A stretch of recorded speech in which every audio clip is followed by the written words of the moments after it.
안녕하세요. 데이터 노우즈의 부덕 집주인입니다. 오늘은 서울특별시 서대문구 홍제동에 위치하고 있는 유진맨션에 대해서 소개를 해드릴까 합니다. 이 유진맨션은 서울 내 70년대 첫 세대 주상복합단지로 서울에서 아직까지 좀 숨쉬는 살아있는 역사의 상징적인 건물이고요. 종로에는 낙원 상가가 있다면 홍제 홍은에는 유진 상가가 있다. 좀 이럴 정도로 상징성이 있는, 현재까지 남아있는 주상복합이라서, 그래서 서울뿐만 아니고 좀 수도권 내에서도 서울에 대해서 관심 있는 분들은 이 유진 맨션에 대해서 소개해 드림으로써 홍제동과 홍은동 전체에 대해서 간접적으로 역사까지 좀 같이 알 수 있는 그런 시간을 마련하고자 이렇게 소개해 드리게 되었습니다.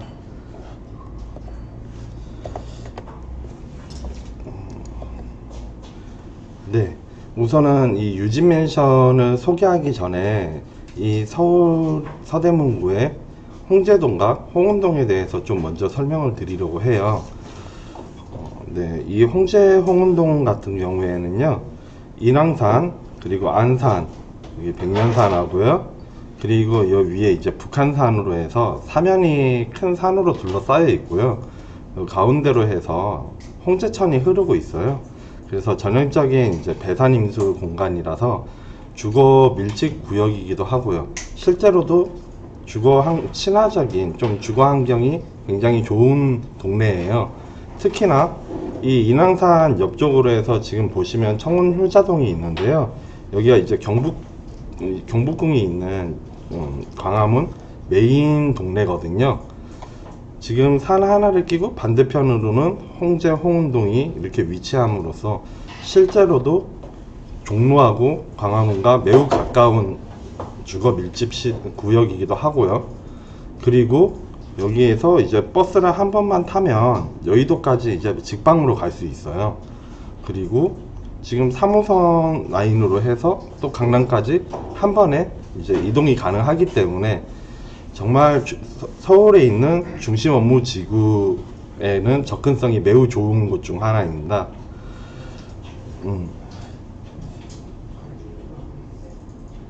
그런데 여기 이제 홍제 홍은동이 사실 서울 전체에 있는 아파트들 가격 수준에서 봤을 때에는 명목동과 함께 좀 가격이 매우 낮은 형태를 띠고 있어요. 위치가 이렇게 좋은 것 같은데 왜 좀 가격이 낮지? 이렇게 생각하시는 분들도 많이 계실 거라고 생각이 들고요. 여기는 지금 이게 군데군데 보이는 아파트가 이제 보통 20년에서 30년 사이, 많게는 40년에서 50년 사이의 아파트들이 이제 있는 공간으로서 좀 주거 환경이 낙후되어 있는 그런 형태를 띠고 있어서요. 직장 가까운 걸 선호하는 신혼부부라던가 좀 이제 자연 환경을 좋아하는 노부부라던가 이 연령대가 선호하는 연령대가 확실히 좀 나눠져 있는 곳입니다. 근데 현재 지금 들어오고 있는 홍제 해링턴 플레이스라던가 이미 입주한 홍제 센트럴 아이파크, 그리고 서대문 푸르지오 센트럴 파크 같은 경우 현재 30평대 기준으로 해서 10억 초반대로 해서 가격이 좀 형성돼 있어요. 그래서 여기 이제 신축이 조금씩 들어오면서 인프라가 개선되면 무궁무진하게 입지 가치가 좀 좋은 그런 동네입니다. 네, 이게 좀 재밌게 설명하고자 영화 소개를 좀 간단하게 하면요. 이제 김래원이 나왔었던 희생부활자라는 영화가 있는데요. 네, 배경지가 지금 보시면 홍은 사거리 쪽으로 해서 배치가 돼 있어요. 여기 보시면 처음에 이제 초반부에 엄마 이제 김혜수님하고 이제 만나는 첫 장면에서 시작되는 이 영화 촬영 장면인데요. 여기 보시면 이 홍은 사거리 쪽에 지금 이 홍은 사거리 쪽 뒤쪽으로 해서 이런 유진 맨션이 있고요. 지금 네, 이 영화가 좀 약간은 공포 영화일 수 있기 때문에 심리학자나 좀 노약자 분들은 상가를 하시는 게 좋지 않을까 그렇게 생각이 듭니다. 이 영화에서 보는 것처럼 좀 동네, 이 영화를 보면 처음에 좀 동네가 많이 낙후돼 있다 이런 느낌을 받을 수 있는데요. 그런 좀 느낌을 사진으로 좀 표현을 해서 보여드리려고 해서 이렇게 좀 준비를 해봤습니다. 네, 유진맨션에 대해서 이제 좀 소개를 해드릴 건데요. 유진맨션은 당시에 이제 전용 면적 33평에서 67평으로 해서 중대형 주상복합 아파트였고요. 그 당시에는 이제 아파트라는 개념 자체가 좀 이제 막 들어오는 시점이었기 때문에 특히나 주상복합 아파트는 많지 않아서 일반인들에겐 좀 선망의 대상이 되는 주택이었어요. 그래서 유진 맨션이라는 이름을 붙였는데요. 요즘에 저희가 아는 그런 맨션은 5층 이하의 좀 노후된 아파트의 이미지가 강하잖아요. 근데 예전에는 맨션이라는 이 용어 자체가 과거 고급 아파트에는 주로 붙였던 이름이래요. 그리고 여기가 이제 서울, 아까 보셨지만 광화문 쪽 서울 중심부하고 가깝기 때문에 실제로 상당수의 정부와 법조계 고위직 가장이 초기에 입주를 했고요. 현재 지금 보시면, 네, 여기 보시면 이제 유진맨션이 외관으로 보기에는 지금 하나의 건물로 보여요. 근데 실제로 이제 뜯어서 보면 A동하고 B동하고 두 동이 마주된 모양으로 해서 위치를 하고 있고요. 네. 그리고 유진맨션이 주상복합 아파트니까 밑에 이제 상가들이 있을 거잖아요. 근데 여기 유진맨션에 관심을 가지고 한번 갔는데 여기 기둥하고 기둥 사이가 좀 굉장히 넓어서 의아하실 수 있어요. 근데 이 기둥하고 기둥 간격을 한번 좀 잘 보시면 뭔가 좀 전차가 들어갈 수 있는 그런 공간이 연상이 돼요. 실제로 가서 보셔도 연상이 되는데 70년 당시에는 남북 간 이제 군사적 긴장이 정말 최고조에 달하고 있었기 때문에 그때에 지어지는 이제 아파트, 특히나 여기는 광화문하고 가깝기 때문에, 그리고 바로 옆이 또 통일로라고 해서 북한과 이제 파주로 가는 서울에서 가장 좀 악명 높은 통일로라는 또 도로가 하나 있어요.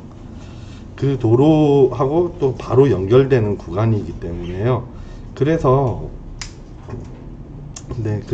이 유진맨션이 당시에는 지어질 때 이제 최후의 어떠한 이제 진지 역할을 하기 위해서 실제로 그걸 계획하고 철조를 굉장히 이제 좀 많이 박았죠. 그리고 아래에도 유진맨션 현재 밑에 보면 지하 공간이 또 있어요. 현재는 이게 홍제천하고 연결돼 있어 가지고 문화공간으로 해서 또 지하로 여러가지 좀 꾸며놨어요. 청계천하고 유사하게 꾸며놓긴 했는데요. 밑에도 이제 좀 그 지하로 해서 그 연결되는 약간 좀 군사적인 공간의 그 이미지가 강하기 때문에요. 가서 보시면 굉장히 낙후되어 있는데 실제로는 이게 매우 튼튼해 가지고 못 하나도 제대로 받기 어려울 정도랍니다. 네, 그리고 아까 소개를 해드릴 때에는 이제 A동하고 B동이 있다고 말씀드렸는데 또 실제로 가서 보면 이게 B동이 있는지 없는지 좀 헷갈릴 수 있어요. 그런 이유가 원래 처음에는 여기 북부간선도로가 없었는데요. 이제 1991년에 북부간선도로 2구간이 홍제천을 따라서 설계돼 가지고 유진맨션 이제 B동을 무조건 좀 지나가는 식으로 해서 설계를 했어야 됐어요. 그래서 그 당시에는 이걸 재건축을 해주겠다 하고 좀 실랑이를 벌였는데 결과적으로는 4층하고 5층만 철거하고 그리고 3층은 좀 놔두는 형태로 해서 여기 이제 3층까지 되어 있는 공간이거든요. 여기 지금 상가처럼 해서 쓰고 있어요. 실제로는 그래서 A동 현재 가서 보시면 A동하고 B동이 비대칭적인 형태를 지금 띠고 있는 상황입니다. 네, 이제 여기 홍제에 대해서 그리고 유진 맨션에 대해서 미래에 대해서 좀 설명을 해드릴까 해요. 아까도 말씀드렸지만 여기가 광화문 종로하고 매우 가까운 위치이기 때문에 그래서 입지 가치가 많이 좋다고 생각을 하고 실제로 이 구간에 대해서 좀 긍정적으로 바라본 분들도 서울에서는 많이 계세요. 현재 지금 홍제가 좀 많이 낙후되어 있는 상황이기 때문에 이 홍제역하고 여기 지금 보시면 이 구간이 홍은사거리예요. 유진상은 여기 있는데요. 이 지금 홍은사거리하고 홍제역 사이에 지하 상가로 해서 지하 상가로 해서 언더그라운드 시티라고 해서 지하 경제 활성화를 좀 계획을 하고 있고요. 우리가 알고 있는 그 창조 경제 약간 지하 경제 활성화 그런 개념은 아니고 진짜 지하 상가를 이제 조성을 해서 정말 활성화를 시키겠다는 좀 계획이 있고요.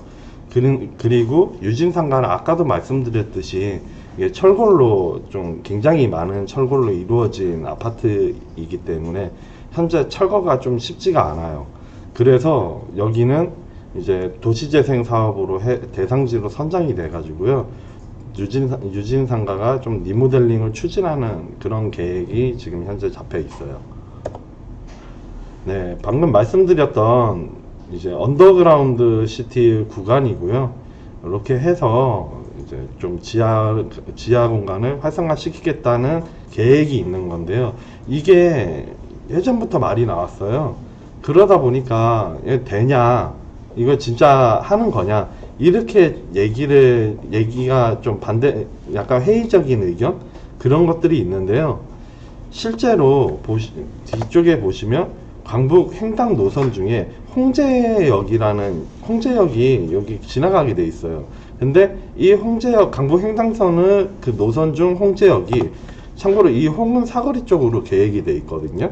그래서 여기 환승 구간으로 해가지고 지하 구간으로 해서 상가 활성화 계획을 좀 정부의 큰 계획으로 해서 이미 좀 잡혀 있다는 거를 간접적으로는 좀 이해를 해볼 수 있는 그런 상황입니다.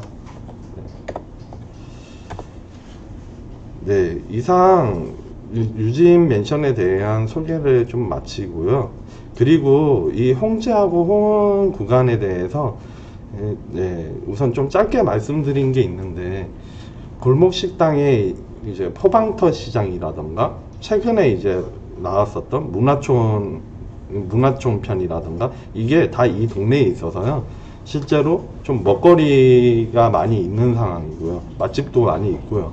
그래서 이 동네를 한번 돌아보시면서 맛있는 것도 먹고 그 자연 환경도 한번 보고 그리고 이곳의 역사도 좀 구경을 해봤으면 그랬으면 좋겠다는 바람이 있고요. 여담으로 포방터 시장의 유래는 예전에 이제 포에 대한 군사 훈련을 하는 공간이었다고 해요. 그래서 이 유진 맨션과 좀 포방터 시장이 매우 좀 가까운 거리에 있기 때문에 연관성이 있다 이렇게 좀 가볍게 말씀드릴 수 있을 것 같네요. 네, 이상 유진 맨션에 대한 소개를 좀 마치고요. 그리고 이 홍제하고 홍은 구간에 대해서 우선 좀 짧게 말씀드린 게 있는데 골목 식당에 이제 포방터 시장이라던가 최근에 이제 나왔었던 문화촌 편이라던가 이게 다 이 동네에 있어서요. 실제로 좀 먹거리가 많이 있는 상황이고요. 맛집도 많이 있고요. 그래서 이 동네를 한번 돌아보시면서 맛있는 것도 먹고 그 자연 환경도 한번 보고 그리고 이곳의 역사도 좀 구경을 해봤으면 그랬으면 좋겠다는 바람이 있고요. 여담으로 포방터 시장의 유래는 예전에 이제 포에 대한 군사 훈련을 하는 공간이었다고 해요. 그래서 이 유진 맨션과 가 좀 포방터 시장이 매우 좀 가까운 거리에 있기 때문에 연관성이 있다 이렇게 좀 가볍게 말씀드릴 수 있을 것 같네요. 네, 이상 유진맨션에 대한 좀 이야기를 마치겠습니다. 네, 감사합니다.